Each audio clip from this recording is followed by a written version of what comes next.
Very first tip to giving someone mind-blowing cunnilingus, you want to make sure that you take your time. Right. Now, in order for the clitoris to truly get as sensitive as it's going to be, the clitoral hood needs to peel back, the area needs to fill with blood, and all of this can take some time, which is good for you, because you can take your time elsewhere. Now, erogenous zones are anywhere where there's a cluster of nerve endings. So, for example, this is an erogenous zone, mostly where joints are connecting, but the genital area, is a hot...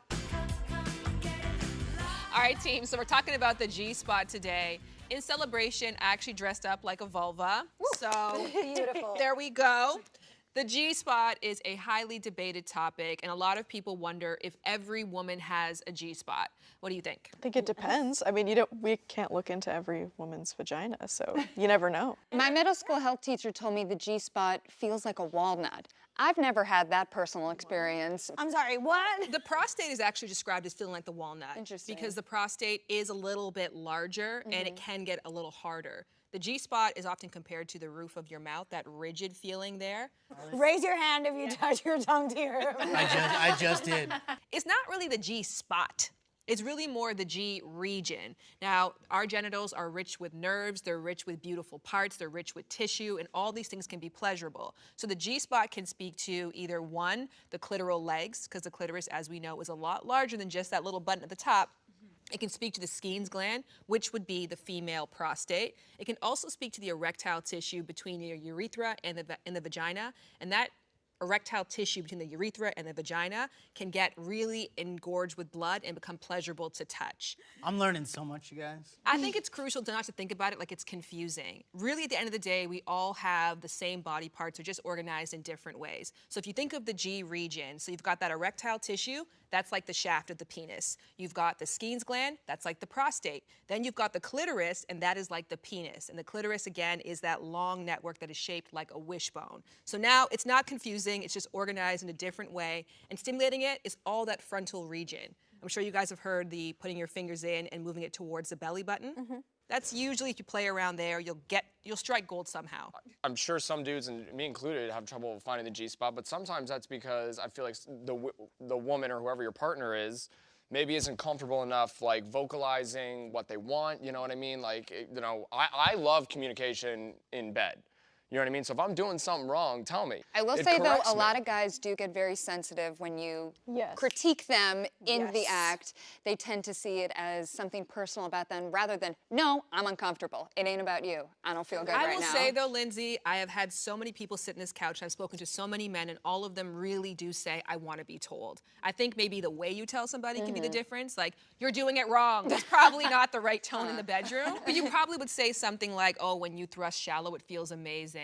Oh, it's so good, that pressure feels right, do that again. So you can still guide the person without making it into a critique. Well, I've also had women like take my hand and like move it like an inch to the left or an inch to the right, which is lovely. It looks lovely. It's like a Pac-Man game, like up, down, side, around. And I think it's important to note some people may genuinely not have that sensitivity there. Right. Again, if that tissue is too thick, if the clitoris is way too far from the vaginal opening, and you don't have a Skene's gland, which women don't need a Skene's gland, it's kind of like men don't need nipples, and so some people just didn't get it produced at that large amount that it needs to feel something. A lot of women who have a larger Skene's gland have an easier time squirting, for example. So I think it's important to say, if you've tried the gamut, you've played around, you've played with toys, you've done penetration, you don't feel anything, it may not be there for you, and that's okay.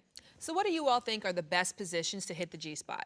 Definitely being on top, because for me at least, I feel like I have more control, and I feel like the angle specifically just really hits it and just feels awesome. I think missionary for me. Missionary with closed legs apparently is the holy grail of missionary for the G-spot. Oh, wow. So next time, just put those legs together, see if that helps. Right and tight. It's so funny because every time I come, if I squeeze my legs together, I feel like I'm gonna come again. Yeah. I don't know if you guys ever felt that before. Because you're squeezing the clitoris, right? Even after though, after you're done. You can have multiple orgasms. Oh yeah, I thought I was the only one. You are not the only woman having multiple orgasms. I'm a one and done as well too, so I think it depends on the person. Rochella, she keep going. I gotta learn, yeah. She got time to kill. Has anyone had to help their partner find their G-spot? Yeah, Lindsay? 100%. I'm such a big believer in ladies having vibrators, guys having vibrators, because I don't expect someone I'm sleeping with to find my G-spot if I don't know where it is myself. I love the equal opportunity, but just I'm continue. with it.